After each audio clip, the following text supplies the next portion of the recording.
believe how long it's been since I last showed you around the garden. I mean, fair enough, it's been winter. Unlike a lot of people, we don't have a lot going on in the garden over the winter. It has a rest and we have a bit of a rest. But I wasn't going to show you today because, to be honest, I'm thinking, oh no, what are people going to think? It looks a bit of a tip. But actually, I think it's good to be really, really honest with you and just show you how it looks. Where are we now? We're middle of February. I'm going to show you how it looks in the middle of February because I know from experience that in height of summer, it's just going to look beautiful. So I've got some lovely plans for this year, which I'll talk about as we're wandering around. But first of all, I'm going to give this one a little bit of corn, and then yeah, let's pick the camera up and have a look around and see what's going on. And we'll start off in my shameful greenhouse. There we go. Does that make you feel better about your growing space? Basically, look, it's just been a dumping ground, and if we're honest, we all have one of these somewhere on the plot, but yeah, over the next week or two this is all going to get sorted out. It won't take long, because this is where the seedlings will be coming up to, in here in the polytunnel. So yeah, at the moment looks like this, but it's not a problem. We've got the remains of last year's grapes up there. That is all ready for a lovely prune. And we have got here, we've got the stack of cardboard that we still need to put on the beds. That's going to go on. And oh, let's have a little look at the peach. My goodness me. Look at the buds coming on this. To be honest, I thought this was like a weed that had just self-sown in the greenhouse. But look at this. Can you see that on there? See all those buds coming? I'm really, really pleased about that. I mean, the idea with the peach, we have actually got the straining wires in. I want to be bringing these branches right down and tying them to the wires, so weighting them, so we can get it in more of a, what do you call it? More of a cordon shape, espalier, not a fan. But yeah, so it's going to be like that, but I'm going to have to get a move on with that. And if we just take a little look at the beds down this side, I mean, this is the one that is just full of cosmos and snapdragons and dahlias. This is just a riot of colour in the summer. It's got bluebells coming up at the minute. So yeah, that's all basically flowers. I haven't cut them back. I don't tend to cut them back until new growth starts appearing for the insects. But we've got, what was here? Oh, this is coming out. The blackberry, I've mentioned this before, it takes up too much room in that space and it takes up too much of the goodness from the soil. Excuse my shadow. But then, yeah, the other two beds are pretty much, let's come out the shadow, pretty much ready to go. We've got some manure to pull across. It's not as well rotted as I would like. So until that looks like it's fully ready, that won't be pulled across, but by which time, you know, it should be planting time. And here's our asparagus bed. So actually, this side, when you look at it, you're going to go into the sun now. It's not too bad, is it? And actually, it's the same over here. We've got a few leeks left that need to be pulled up, but the beds are pretty much ready to go. If I show you, let's go through the arch. Yeah, what am I going to grow around that arch this year? Don't say pumpkins. Have a little think, what would you grow around an arch? Yeah, this bed here looks good. We've got this arch here as well, which had our mini squash grown up last year. And the two beds that we made, all looking good. But as you can see, nothing coming, not very exciting. We've got the apple tree there. Let's see if there's any buds on there. Yeah, it's starting to come. Nothing specific, but under the apple tree here, again, I mean, look at the state of it at the minute. Can you remember what it looked like last year with those dahlias in? They were absolutely beautiful, and same on the other side. I mean, you can see they've still got the stalks there again. I'm leaving them until there's some new growth for the insects. And then let's go through to the top. This was one of the strawberry patches this last year, and same on this side. They're now being transplanted because we want to have the onions back up here. Partly because the bottom end seems to get allium leaf miner. I mean, we're going to have to cover them anyway, but that's where we grew them a few years ago and had our best ever harvest. But if we look here, this bed at the top here, it's all right, isn't it? I mean, the cardboard that we put on has rotted down. The windows are on there to weight it down a bit. We've started putting compost on the top. We've just had 2.5 tons of compost delivered to a neighbour's drive, but it's a case of getting it up here. Once it's up, that'll be covering that bed, so that bed's ready to go.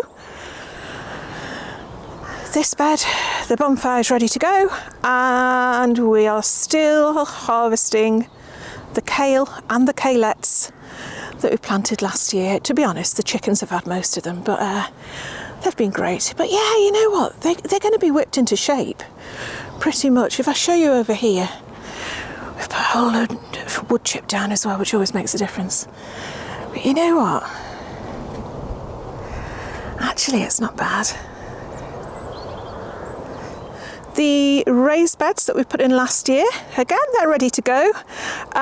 We've just been topping these up with chicken bedding, to be honest. But we've actually got, and you'll like this, garlic in that one, leeks in that one, garlic in the far one, garlic in that one. So if you remember how long it took me to plant the garlic, you can see now that, yeah, they've got 3 beds to themselves. So I will be into planting them with something else, probably carrots.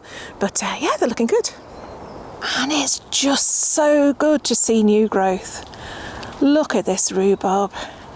I mean, the colours of the rhubarb, are they more vibrant than plants later in the year? I don't know. It might just be that we're not used to seeing such bright, bright greens. There's that little bud down there and that beautiful red. So yeah, it's a promise of things to come.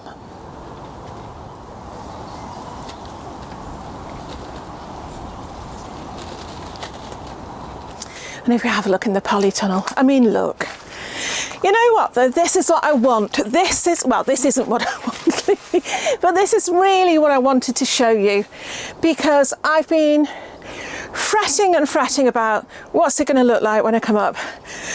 And looking round, I can see, right, let's tell you what we've got here. We've got, what is in there?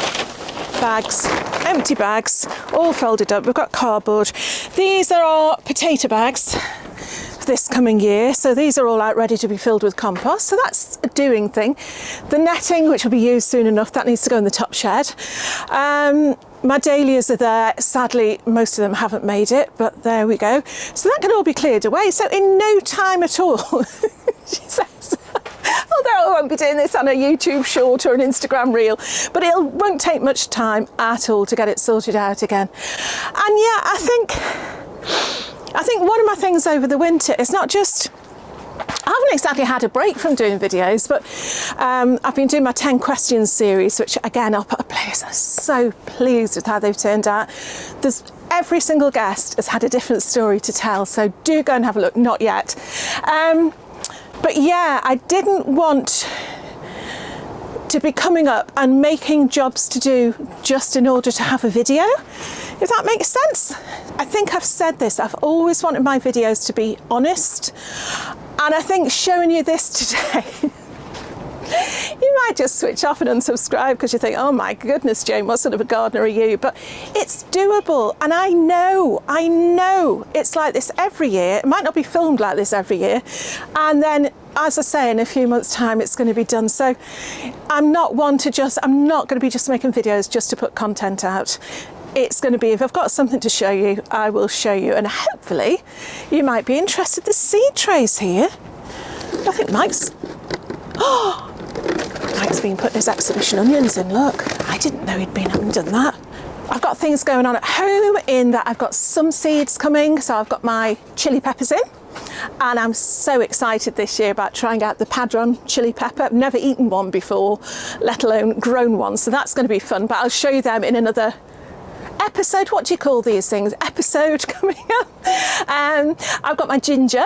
I'm taking part in Audrey's ginger grow along. Audrey from Real Food Comes Dirty is doing a fantastic grow along. I've never grown it before. I've always meant to, but these grow alongs, suddenly you think, oh yeah, okay, that's the last sort of kick up the backside you need. And so I've got one of those coming on.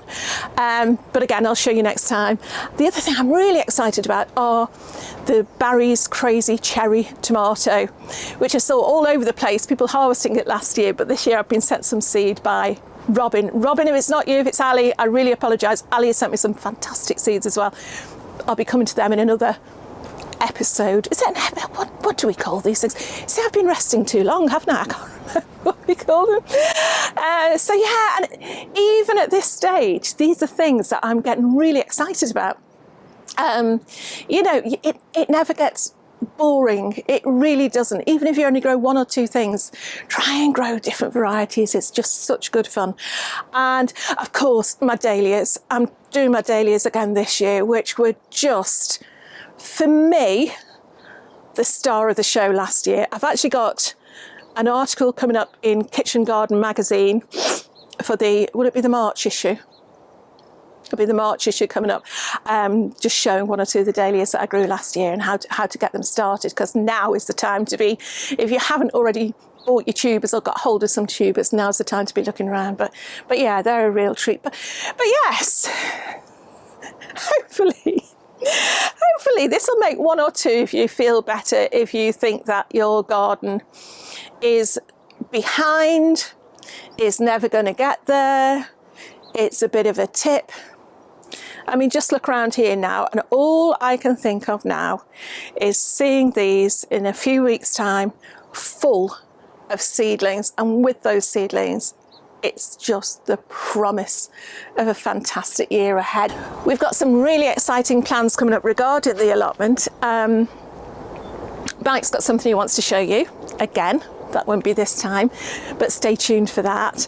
And yeah, there's a couple of things I really want to share but can't yet, but they're involving how the allotment is arranged, not necessarily physically, but I feel like I'm pretty happy with where it is now, in that I'm growing stuff I like walking in, I like it aesthetically, but I feel like I've got lots of bits of the jigsaw and I could just put it together a little bit better. So I'm going to be trying to tighten up my growing, if that makes sense. And it's going to include things like succession planting, companion planting.